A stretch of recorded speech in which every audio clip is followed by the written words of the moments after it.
of in E gene. Now, alteration effects of chemical, we also dealt with this problem like cures like.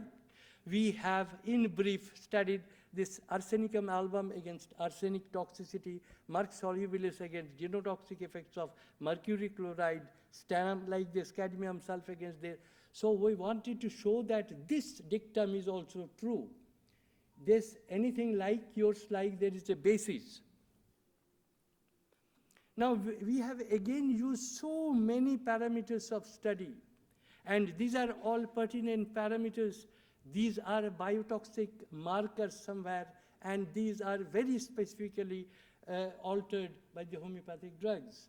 Now, we have studied histological studies to show what are the changes in the ultrastructural structures.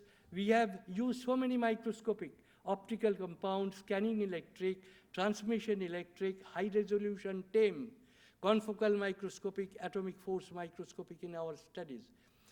We made a lot of publications in homeopathic. This is, initially we studied in mice of arsenic. Thereafter, because arsenic changes about 200 enzymes, all enzymes are regulated by genes. So our attention went there. And we have been studying this in a large number of human subjects in an arsenic belt. We have studied more than 150 subjects, and we have taken into consideration some biochemical markers which are gene regulated. And we also, this anti-nuclear antibody, the allopaths, they have to treat with corticosteroids, and yet they sometimes fail because they are suppressing the immunity, immunosuppressors. But homeopathic arsenicum album, we have been able to produce anti-nuclear antibody reverse to negativity. Now, we have also studied different other parameters, will not go into detail. So clinical benefits in arsenic, this can be practically applied in the arsenic-infested areas. External arsenicosis symptoms reduced, appetite increased, gastric problems better, energy spirits increased for work. You know, arsenicum has a tendency to commit suicide, and they are resigned to fate. But here, with the use of arsenicum album, we have found that desire to live and less frustration. Those who could not sleep could now sleep. Those who had burning sensation could have less muscle pain, joint pain, etc. So we have published in very big journals, all scientific journals with high impact. Now, overview effects of thalassemia. Another thing, in thalassemia, specific gene mutations are the cause of thalassemia. We have studied the effect of some homeopathic drugs like pulsatilla, sionethers, ferromate, and we have seen that we have taken into consideration some relevant parameters of study, and in all of them, we have seen that by using a large number of parameters that there were distinct fall of ferritin level, a little augmentation of hemoglobin F, and decreased size of spleen in 11 patients. There was no palpable spleen after, no palpable spleen after the treatment. Gaps between transfusion time increased, general improvement in health spirit, no fever, preceding and during transmission in 2 patients after home. So what we will deduce is these patients were in hydroxyurea, this is allopathic drug, and they became static, no more improvement. But when we put them additionally this homeopathic, they started showing, and this we have shown in, published in good journal. Now cancer, you know, this is a very great problem. This is one of the silent killers, not silent, violent killers rather. So we have studied a large number of homeopathic drugs with a large number of parameters in cancer, and we have very decisively shown that they can be ameliorated with the homeopathic drugs as they can be done with some allopathic chemotherapies. We have also studied the additional benefit received from Boldo, a plant extract and homeopathically used drug. It can reduce the cytotoxicity of cisplatin. Cisplatin is a very potent anti-cancer drug in allopathy, but their use is precluded because of severe side effect. And if you use a very low amount of Bordeaux, it's a homeopathic mother tincture, this cytotoxicity is so much reduced in the normal cells that the patients can sustain cisplatin treatment for long. So we have published this protective potential of lycopodium in a biochemistry journal.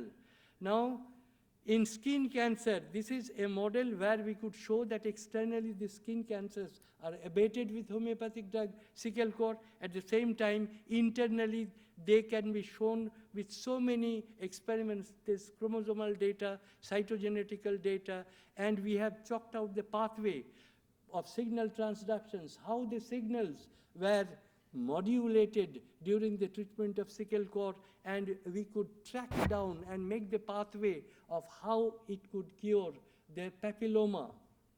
This we published in, again, a very good journal. So we have seen this in alloxan-induced diabetes. Diabetes is a great problem. So we also produced certain changes in the gene which regulates the insulin, and we have also shown that this hyperglycemic condition can be reduced with certain homeopathic drugs.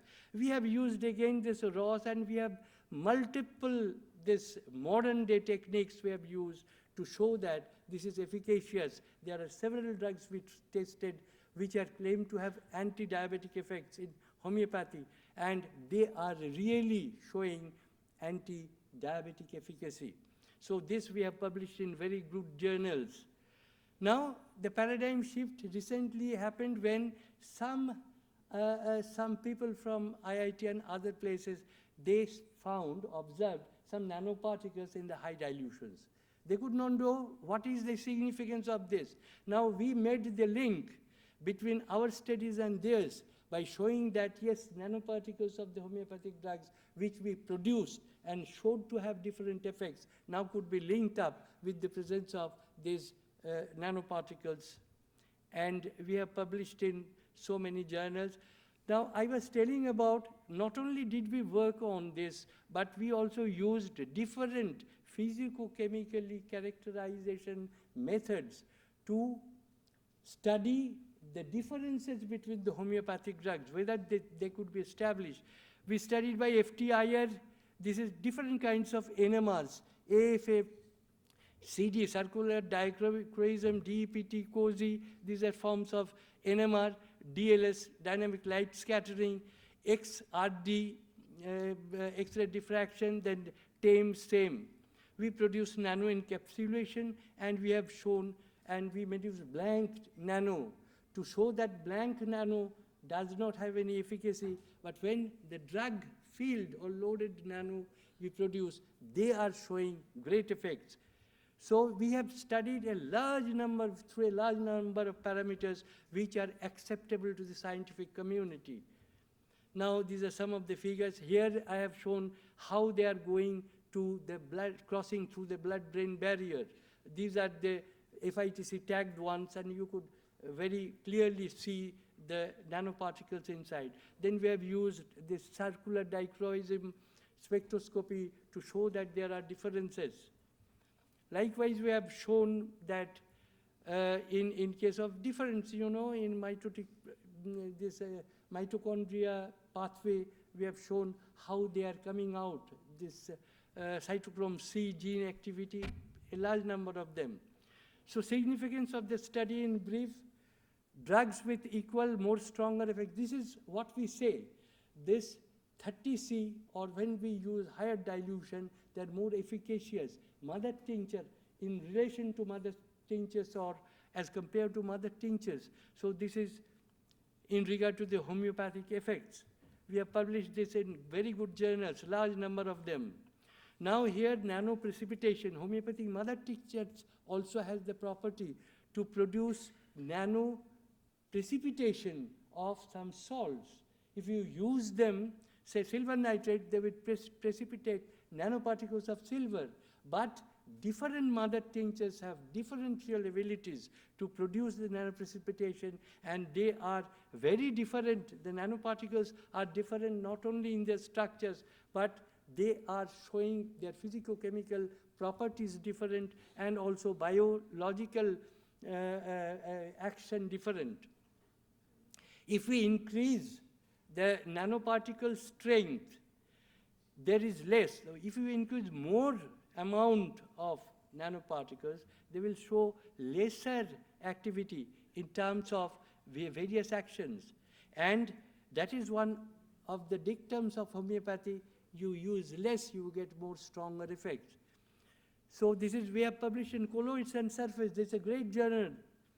And so significance of the result, and taking into consideration all this, we have produced this. I will only go to tell you our recent research has attracted the attention of our colleagues. And this slide I would like to focus. What is the status of this? The status, a team published a paper in PLOS 1, where it is written, on the basis of all the evidence available, the gene regulatory hypothesis originally proposed by Khudabaksh offers an acceptable logical explanation of the molecular mechanism involved in the biological action of diluted homeopathic remedies in living organisms, whether plants or animals. So our colleagues are now inclined to believe what we have done 25 years back really true. Indeed, that is the only hypothesis which can explain the molecular mechanism of action. They have further stated, in experiments conducted in microbiological models, ultra-diluted arsenicum 30C, arsenicum 30C, or Arnica montana modified the expression of specific genes that are the targets of arsenite and UV radiation injury, respectively. They have cited our works. So, at last, our works have been recognized all over the world, and we have stated the molecular mechanism through epigenetic modifications. We have shown by global microarray that a single dose of hydrostase 30 or Kondurongo can alter as many expression of 120-25 genes and a cascade of gene movement. That explains why a dose of homeopathic drug can persist the efficacy for a longer period. So we have published, and I am very much thankful to my students and collaborators who actually contributed a lot. They executed my thoughts, and they're the ones, devoted scholars, who made me Khudabaksh what I am today. So I have great, place for them in my heart. Thank you.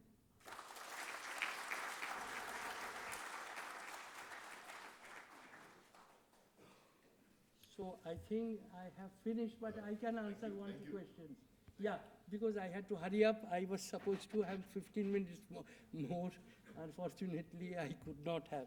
Anyway, I can answer, say, one, two questions. Yeah. If any of you have anything to ask me, I'll be here during the tea recess, and you please feel free. Whatever problems you have, because I have been working in this field for the last 37 years. So I have now some perceptions of my own, which may be liked by the other scientists, but most of them are now accepting what we had been speaking so long. Really, they are the basis. They give the molecular basis of homeopathy, what people are now taking for granted, that homeopathy works. Yeah. Thank you.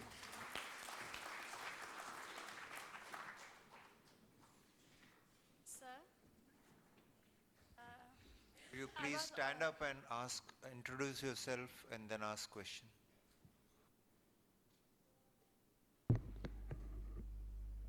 Sir, now I have no any question, but thank you so much for that lecture, because whenever I was come in Homeopathy Institute, then I had a lot of questions regarding, because I am botanist, so, and biochemistry is my favorite subject, and that time I was thought, how can we link homeopathy and biochemistry? So, but today my confusion is finished, and thank you so much for that. And seriously today, Thank you. And sir, seriously, today I proud of homeopathy. Thank you. Hello, sir, myself Dr. from a pharmacy institute. I am also interested in pharmacological studies of these drugs. The major problem which I am facing is regarding quality control of the homeopathic medicines. How you determine that 30C is 30C or mother tincture is mother tincture? What was your way of being sure that you are using a particular drug of particular potency? Will you please tell? This question I'll answer very briefly. I'll answer very briefly. The particles of homeopathic drugs, even nanoparticles, we have studied individual ingredient of the mother tincture, not only the whole mother tincture, but say boldine from boldo extract, or chelidonine from chelidonium extract. Various ingredients or the principal active principles we have separated and nano encapsulated to see is there any difference in their action. And fortunately for us, the question that you ask, every biologically active ingredient, they even in nano form, they had the same kind of effect, which in totality, when we extracted the mother tincture and also made nanocapsules out of that, they also produced the same thing. So what we contained, or our explanation is, pharmacologically what we cannot see even, that is at the nano range. You cannot find it under microscope or nakedly. But if you have high resolution electron microscope that the Bombay IIT people or some other people have, they can see it sometimes, but they cannot trace it inside the body. But we are tagging those nanoparticles, we are covering with a shell. The shell can be tagged with immunofluorescent dye. So inside the cell we are captivating the nanoparticles, then over a shell we are tagging this with immunofluorescent dye, and then we can show under microscope it fluoresces. So the pharmacologically what you say that at higher dilutions you cannot see anything, it is quite, it is expected. But if you have the ability to tag them with certain things and then try to see, they will be seen. It can be seen. I have used in scopolamine, there is a coumarin, and the scopolamine has the property to fluoresce under UV light.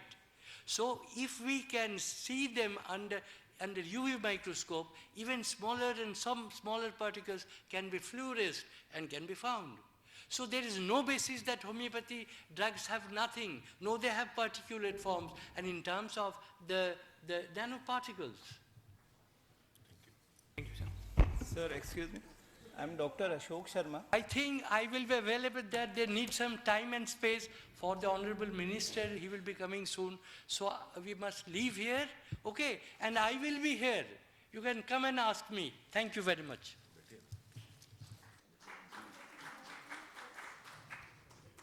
See, in quantum physics, they have conducted experiments where they say similar objects can connect with each other without any medium. Can it have any bearing on homeopathy? Look, what we are telling is the expression of genes. Expression of genes does not necessarily need any particles either. I can give you an example, a lactating mother, even if her baby is away, she would lactate by the thought of her baby. How can it be possible? There are certain genes. They are nurturing genes, June, Phos. These are the genes which get activated. Our emotion, they're guided by genes. This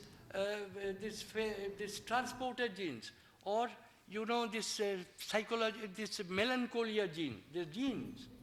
But very sad. It's the action of the gene. And it does not necessarily need, she should be rebuked. Just a thought of someone or the losing of someone will cause those genes to express. So it is not really necessary that every time you have to eat some megaparticles to get the result. It's not really like that. Ignatia or some other, they can interact with, I did not have the time. We have done this mind-body interaction as well. We have some other very, very great, you know, this homeopathy aggravation or aggravation time, that can be studied. I have an idea. If you are a young scientist, you can come and discuss this with me. Thank you.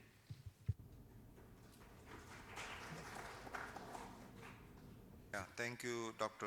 Khuda Baksh, for that lovely exposition and proving a point that homeopathy is not a placebo, but it does work in terms of bringing about or regulating genes, whether it's upregulation or downregulations.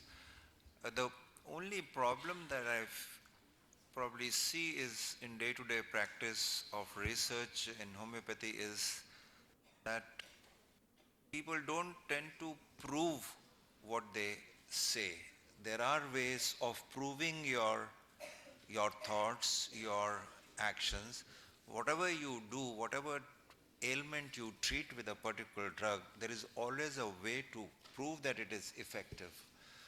And that is what is lacking, and unless the homeopathic institutes have their own labs, which are integrated labs and which have quality assurance mechanism, you know, most common ailments, day-to-day ailments can be proven to show that homeopathy does work if you so believe. And we are trying to work on this, but I would suggest that some of these very rare disorders of human body where you have very strong regulation of genes,